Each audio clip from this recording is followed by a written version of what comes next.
No solo de pan ni de hombre. El Señor esté en tus labios y en tu corazón para que puedas proclamar dignamente su santo evangelio. En el nombre del Padre, del Hijo y del Espíritu Santo.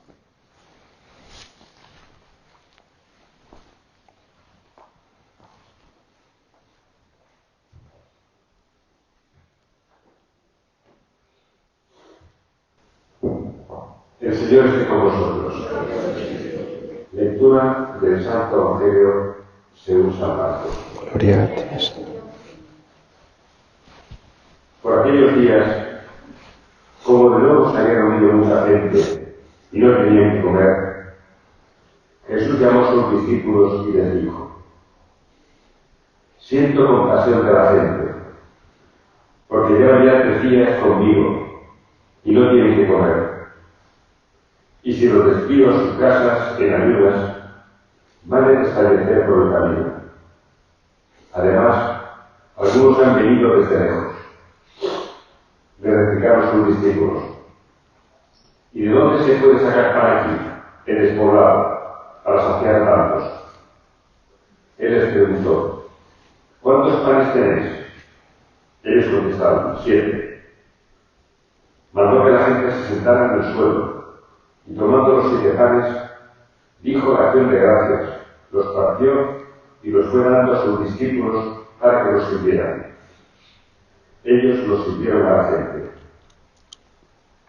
Tenían también unos cuantos peces, y Jesús pronunció sobre ellos la bendición, y mandó que los sirvieran también. La gente comió hasta quedar saciada, y de los trozos que sobraron, llenaron 7 canastas. Eran unos 4.000, y los despidió. Y enseguida montó en la barca con sus discípulos y se fue a la región de la Dalmanuta. Palabra del Señor.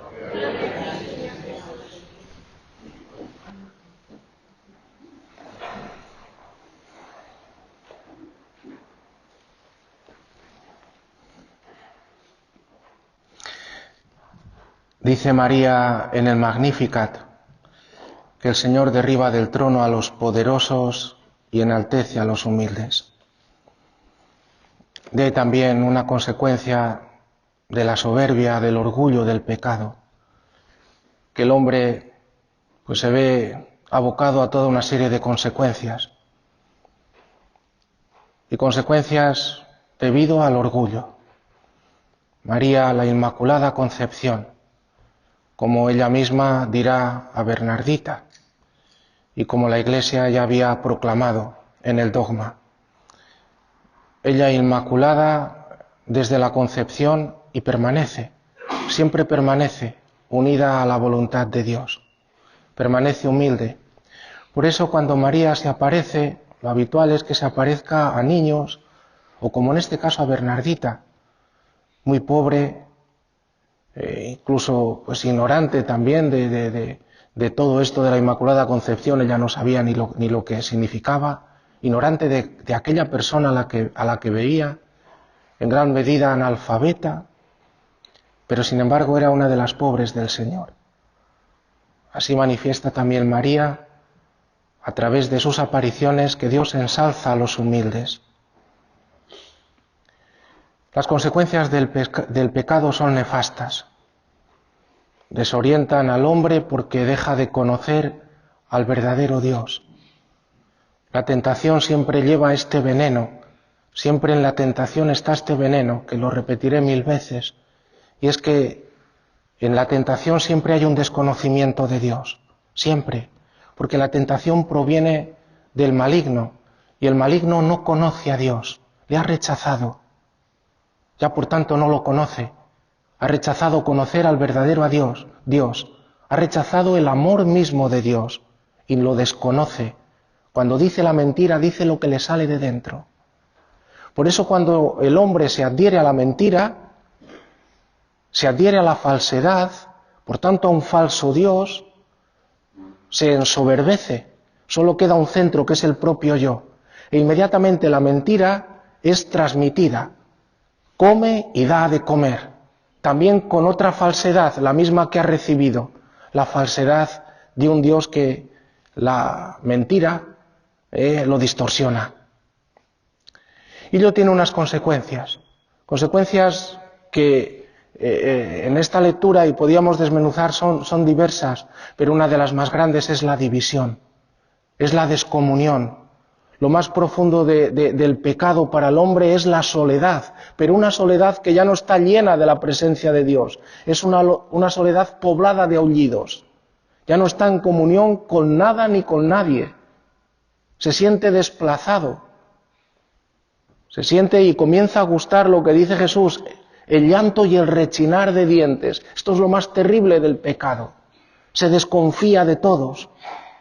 Estaban desnudos primero y no pasaba nada, porque había una total apertura al otro. Una vez que uno peca, tienen que vestirse. Veis que el vestido es algo que dignifica al hombre debido a su condición. No podemos ir por ahí violentando la vista, violentando a los otros, ninguno, porque estamos condicionados por el pecado. Ojalá que no fuera así. Pero después no nos extrañe que salgan después pues todas nuestras concupiscencias e imperen en el mundo a través de la carne. No somos inmaculados, estamos condicionados. Y tenemos que por eso defendernos y ayudarnos unos a otros para no pecar. Porque si no viene el engaño, no pasa nada. Esto es lo que dice el maligno, no pasa nada, no moriréis. Sí se muere. Y lo primero es que por más amores que hoy en día se ponen por ahí, en todo este pansexualismo, después queda una cosa, y es que estás solo. Dentro de ti estás solo. Dentro de ti, cuando estás solo, entonces te das cuenta que no puedes estar ni contigo ni con nadie. No es posible amar, porque el pecado lleva a no amar a nadie, ni a uno mismo. Tenemos que acoger esta enseñanza, esta división que provoca.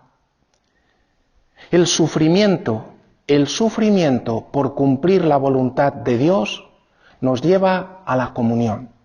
Lo vuelvo a repetir. Sufrir por cumplir la voluntad de Dios nos une.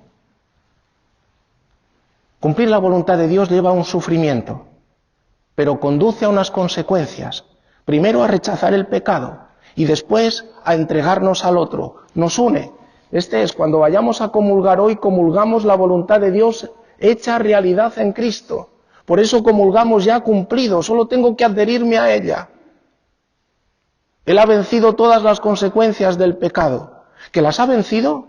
Mirad, oye, este contraste. Le dice Dios a Adán, comerás con el sudor de tu frente. Viene Jesús y la multiplicación de los panes. No han trabajado y se encuentran saciados. ¿Cómo es posible este contraste? Aquí hay una profunda enseñanza. Jesús es el cumplimiento de todas las promesas, el que nos va a introducir en la abundancia de Dios, en el paraíso celeste. Con Él se terminarán todas las consecuencias del pecado. Él nos lo da cumplido.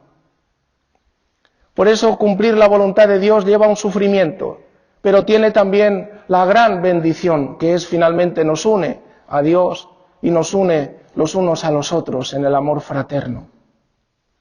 Alegrarse por no cumplir la voluntad de Dios, regocijarse por ir en contra de la voluntad de Dios, tiene unas consecuencias, es la división y la muerte profunda, la muerte del ser ontológica.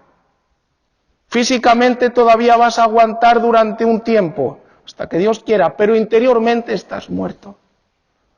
Alegrarse por no cumplir la voluntad de Dios y te escaqueas, como decimos habitualmente, de ciertos sufrimientos, lleva consigo unos sufrimientos peores. Por eso todo esto que además queda también Dios, que es bueno, además de esto dice, y sin embargo hay una esperanza. Le dice a la mujer, y esto es doble. Por una parte tu descendiente va a ser Jesús, y por otra parte tú misma pisotearás también la cabeza de la serpiente. Esto ha sido finalmente cumplido y nosotros estamos en el tiempo del cumplimiento. Ha sido cumplido en Jesús, nuestro Señor. Él ha pisado y ha destruido la cabeza de Satanás. Ha expulsado a este príncipe del mundo, lo ha expulsado del corazón del hombre, con tal de que creamos. ¿Tú crees que yo he dado la vida por ti? Que he derramado hasta la última sangre como ofrenda por ti, para mostrarte que te quiero, que te amo, y para que viéndome sepas a dónde lleva el pecado. Es una destrucción total. Solo la fe en Él, lo destruye. Y María la ha pisado porque se ha unido a su Hijo. Se ha hecho solidaria con nosotros. Dijo sí continuamente para que la salvación nos alcanzase a nosotros a través de su Hijo. Que hoy acojamos esta palabra. Por una parte, acojamos esta enseñanza, que es enseñanza de Dios y que alcanza lo profundo del corazón, porque solo la verdad nos hace libres. Y por otra parte, unidos a Jesús, también caminemos cumpliendo la voluntad de Dios, aceptando el sufrimiento que eso conlleva, pero dando también testimonio de que solo a través de la voluntad de Dios alcanzamos la verdadera felicidad, la verdadera alegría y la salvación eterna. Que así sea.